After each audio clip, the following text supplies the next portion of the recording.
Hi, how are you? I hope you guys are having an amazing day today. Hello! Hi, how are you? So today's video, we are doing a Yass or pause.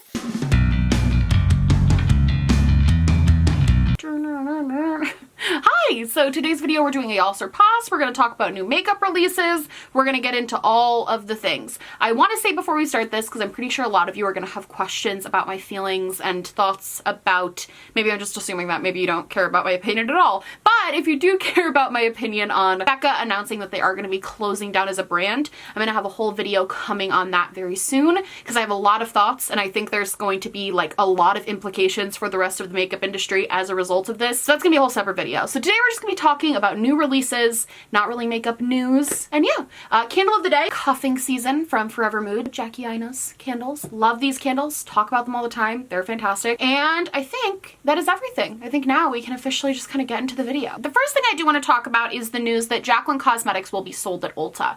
Now, when I first saw this, I definitely was a little miffed. And I posted about it on Twitter. And some of you guys kind of disagreed, which I think is fine. But a lot of you guys, the point that you guys made was this is a good business decision for Ulta, which I don't disagree. Like, obviously having Jaclyn Cosmetics is a good business decision for them. I know that Morphe and Jaclyn are kind of owned under the same parent company, so they probably worked out a deal that way. I don't think this is a bad business move. I just low-key, like, on a personal level, and maybe this is just because I'm way too into makeup and like the makeup community, and maybe I just overthink everything, but to me it just feels like there's so many amazing, fantastic brands that have had these amazing launches that are incredibly successful, that are maybe smaller, lesser known brands, deserve to be on this platform, like who deserve a spot in Ulta, like JD Glow, Kimchi, Kaleidos. Like, there's so many brands that I genuinely feel like deserve this and like have consistently come out with amazing launches that just hit it out of the park, that I could so easily see in a store like Ulta's. It is disappointing to see that it's Jaclyn Cosmetics, who's essentially had one successful launch and one mystery box launch, which the mystery boxes seem to be okay right now, except for the fact that they allegedly sold out in 2 minutes, but they seem to be doing fine. But for a brand to only have really 2 launches under their belt and then to immediately be going to Ulta, it's like, what is their end cap even gonna look like? Like, what is her section gonna be? Just highlighters and like lipsticks? Because those mystery box items, weren't they supposed to be limited edition? Also, weren't the highlighters supposed to be limited edition? I don't know. Anyway, she's probably coming out with more products to put there, but I just thought it was a weird move. My personal conspiracy, allegedly, I have nothing to back this up other than what I think. I personally think that Jaclyn was supposed to be going into Ulta a year ago, or maybe even 2 years ago now, was the lipstick fiasco. It's longer than it had to have been over a year and a half, because I was in my old apartment when it happened. But anyway, I think that when Jaclyn launched the initial lipsticks, she was supposed to be making an announcement that she would be in Ulta then, but then when everything sort of hit the fan and everything got pushed back, so did this announcement. So I think this was always kind of on the table for Ulta. I think they're just now announcing it because finally sort of the dust has cleared from the lipstick scandal. I also found out something really interesting, which is that, because initially I was like, well, this is so dumb, but then I found out that I guess you have to pay to be in Ulta. Samantha Ravindal actually saw my tweet about this and responded to me, because I was like, oh, I'm pretty sure that brands are paid to be in Ulta, or at the very least, like, Ulta pays them or like buys the product from them and then sells it. But I guess that's not true. I guess it costs money and is like a really intense percentage cut for brands to be sold at Ulta, which I guess makes sense. I always looked at it as the brands were helping Ulta and never Ulta helping the brands. But I guess now that I think about it, it makes sense that the brands would have to sort of pay to be there, or that the brands would have to like give Ulta a really high percentage. Like, I just had never really thought about that before until this whole conversation happened. So knowing now that it like costs a lot of money to be in Ulta, it does make more sense why they would pick someone like Jaclyn. It does make more sense why they're not trying to find these like indie brands to give a spotlight to, because they're taking all this money from them. I will say, I stand by my claim that I think it's very weird that they would put in a brand who only has 2 limited edition launches, but I understand from a business perspective, obviously. So, you know. Next we have this product from Chanel, which is a limited edition luminizing. It looks like it's supposed to be like a blush, but also a highlighter. Listen, I have to stop. The makeup goblin within me has to be stopped. Honestly, like, I want this because I think it's beautiful. Like, I think the packaging is beautiful. I think the powder embossing looks beautiful. I think everything about Chanel, they are like the one designer brand that everything I see from them, I'm like, that is just so chic. Like, it looks so classic. It looks so timeless. Something about their aesthetic as a brand. So I really struggle because I love this, but I cannot keep buying. And I made kind of a vow to myself, like, I gotta stop buying these expensive luxury just compacts. Because the reality is I have drawers full of compacts, full of amazing products. I have amazing highlighters. I have amazing blushes.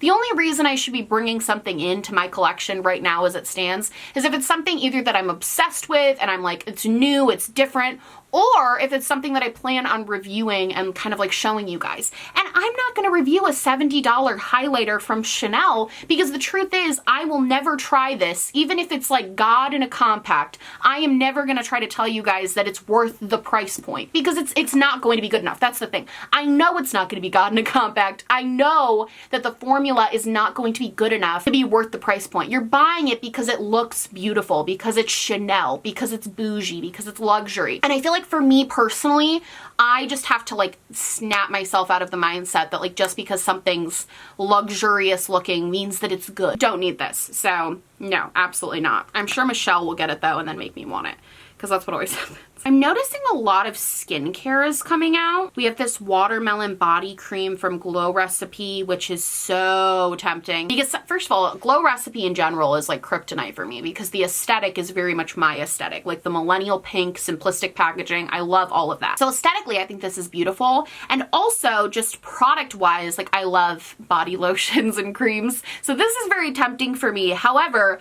I'm looking at the like 6 bottles of lotion I already have sitting on my desk and I really have enough at this point. I would need to work through a lot of lotion before I got something like this. Now Fenty came out with an eye cream. I'm obviously intrigued.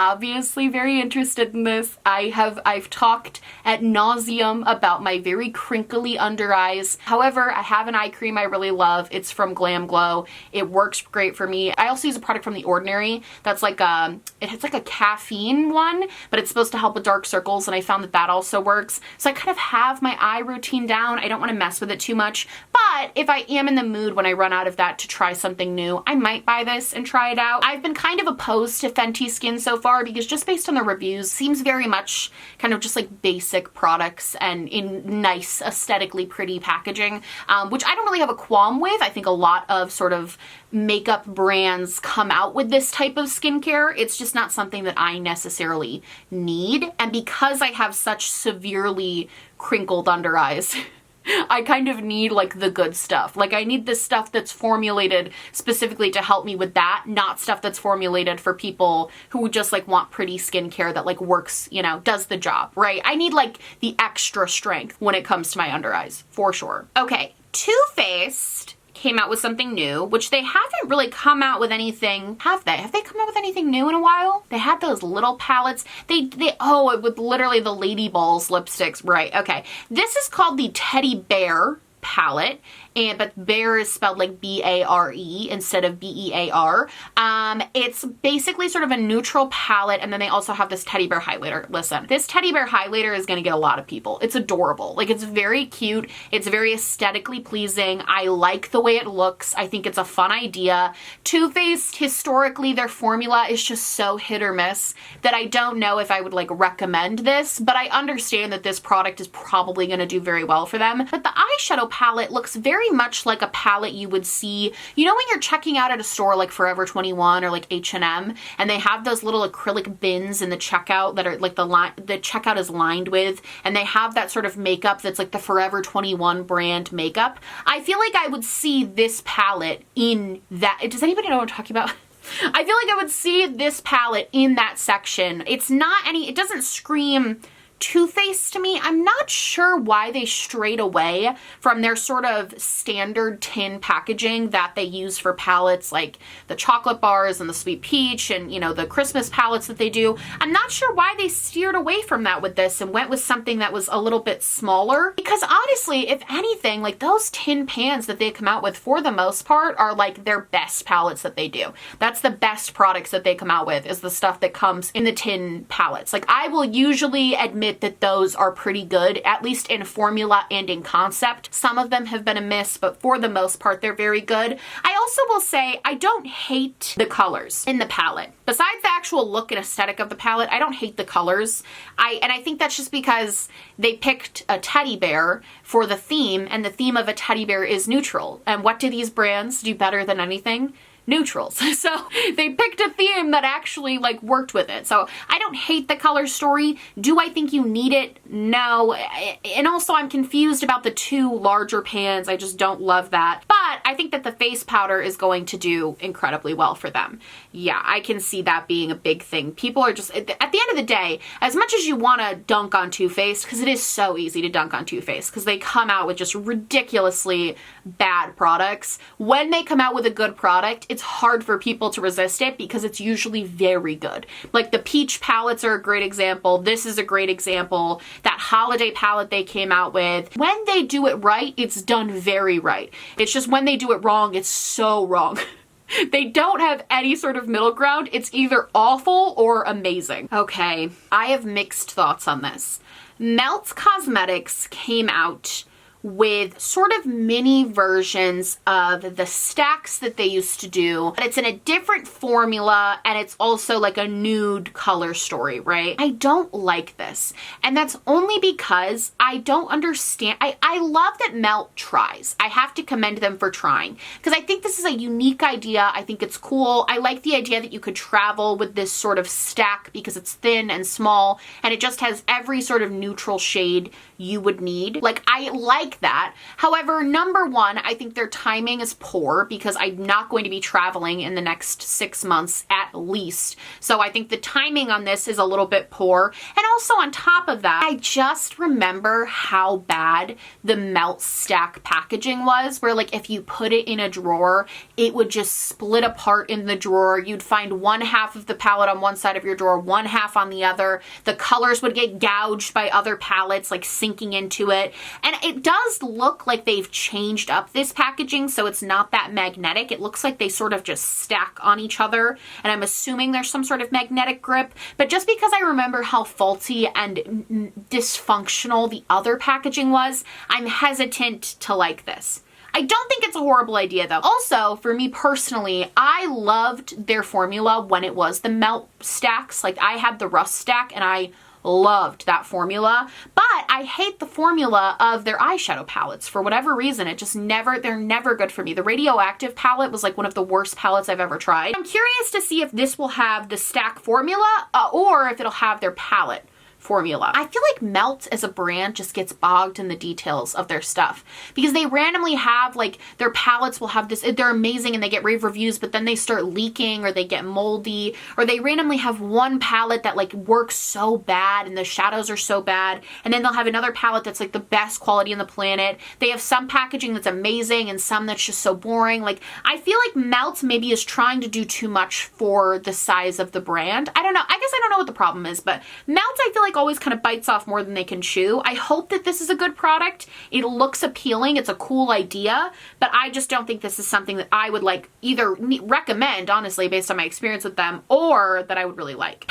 McGrath Labs came out with these like gloss heart lip oil gloss things. I don't know. I don't think this is bad. I think it's a cute concept, and I like that for Valentine's Day they did something like kind of different. I just think that that is going to be horrific to store. Like, I already don't have room in my lip gloss drawer for anything else, much less this really bulky, thick packaging. I do think it would be cute to like keep in your purse and like pull out, because it's kind of fun. It's like a little experience. So I don't think it's a bad thing. And formula wise, it looks like a really good formula. And also price wise, I think the price point's pretty good. But I think if they were going to make mini lip glosses, I would have preferred something that was truly like mini, not this weird packaging packaging that's going to be hard to store, but is also still for some reason a mini, you know? Not a bad launch though by any means. And definitely I appreciate the Valentine's Day theme. Like, I can appreciate that they were on theme with this. Artist Couture came out with an Ethereal Bloom eyeshadow palette, and I like this.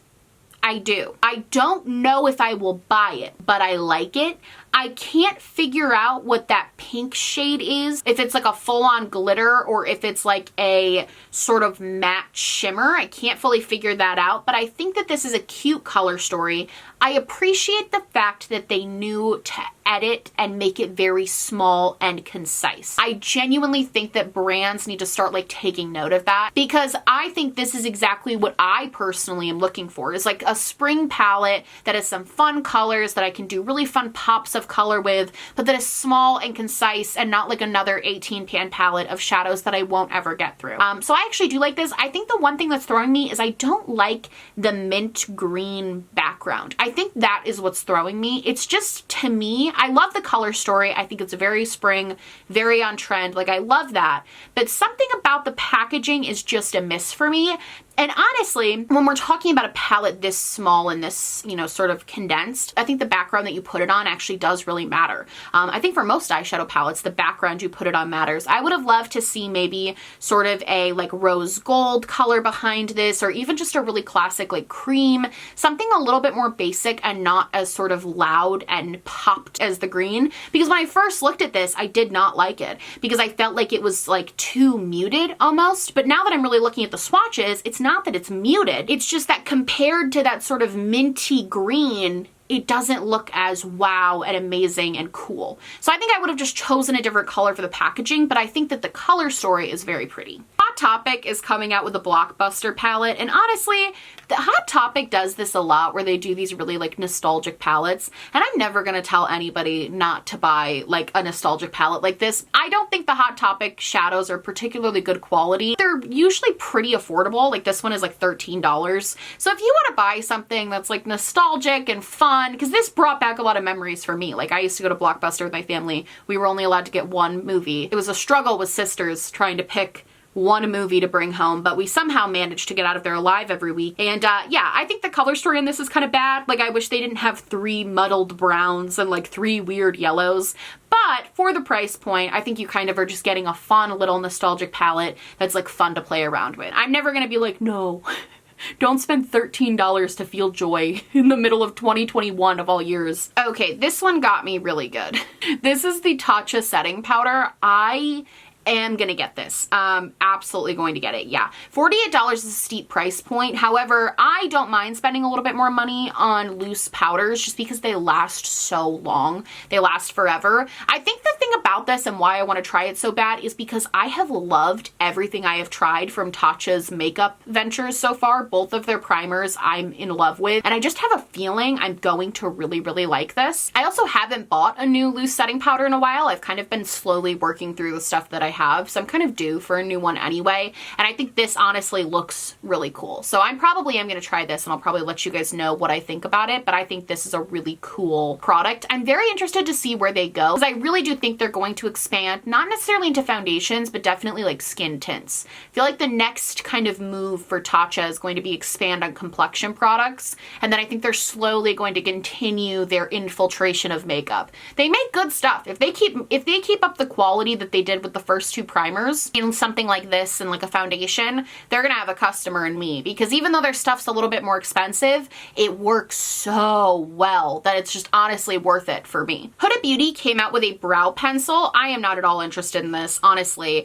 I'm just I have the brow pencils I have and I like them. And honestly, you can get such good ones. Like the Midas one is like $5. You can get ones from NYX that are like $8. Like you can get really good brow pencils, really pigmented ones that honestly have a better spoolie than what this one looks like. This looks like my LA Girl spoolie, which that's no shade. That LA Girl brow definer is phenomenal and like $2, but why does it have the same spoolie as a brow pencil that's gonna set you back $17, you know? Yeah, I'm not super intrigued by this. I feel like for brows, most people kind of have the stuff that they like, and like that's that on that. Like, I'm not really out there buying too many new brow products, especially lately, because really when I put on a mask, the only thing you can see are my eyes and my brows. So I'm gonna use the stuff that I know works and that's gonna look good. I'm not like experimenting with that type of stuff lately just because that's the only thing you see. Gotta make a good impression with my eyebrows. But I get the point of this is that it's supposed to be like micro thin,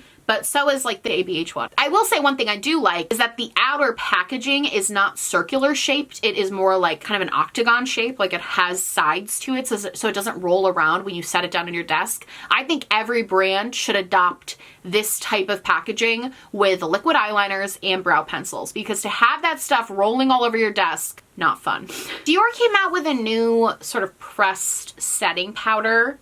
I have to say I'm very, very, very disappointed in the shade range. I saw a lot of people under Trend Mood kind of defending it, saying that it's supposed to be a more sheer, translucent powder, so that's why they only have 10 shades. I don't really understand why if they have that, they need like 3 pale as pale can be shades and then like 1 deep one. Like, at least if you're gonna do 10 shades because it is more of a light coverage, I feel like you need to have a really good gradient to pull that off, and this just doesn't have that. I also think $40 for a pressed powder is so expensive. I get it for a loose powder because those last a really long time, but I don't know about anybody else. I go through pressed powders like nobody's business. Like, I go through stuff like this so quickly, especially if this is a more sheer, sort of not really buildable, no coverage finish. I'm gonna dig into that. And while I know that their Backstage collection is actually really good, I have their Backstage face palette and the Backstage foundation, and I love a lot of the products from this line, so I don't doubt that this is like a good product. I will say I think you can get a lot of very good face powders for a lot cheaper. Rimmel Stay Matte is a great example. The Maybelline Fit Me is a great example of a more affordable one. I just think you can get a similar vibe for a way cheaper price. Granted, it won't say Dior on it and have like a pretty embossing, but that's really going to be the big difference. So I'm just not a big fan of this product in general. Again, I don't understand why today in 2021, if you're gonna put out 10 shades, which is fine, like I get it, put out 10 shades, but make them equal. Like, to have 5 of them be all pasty white and then 5 cover the rest of the spectrum is just insulting, frankly. Okay, I have to say this because I talked about Estee Lauder recently and how they typically kind of appeal to an older sort of demographic, and how I think that they need to like embrace that because I think that's amazing, but also try to still make like cool makeup, because just because somebody's a little bit older and they have more mature skin doesn't mean they don't want cool, fun makeup. And it seems like they listen to me. No, I'm just kidding.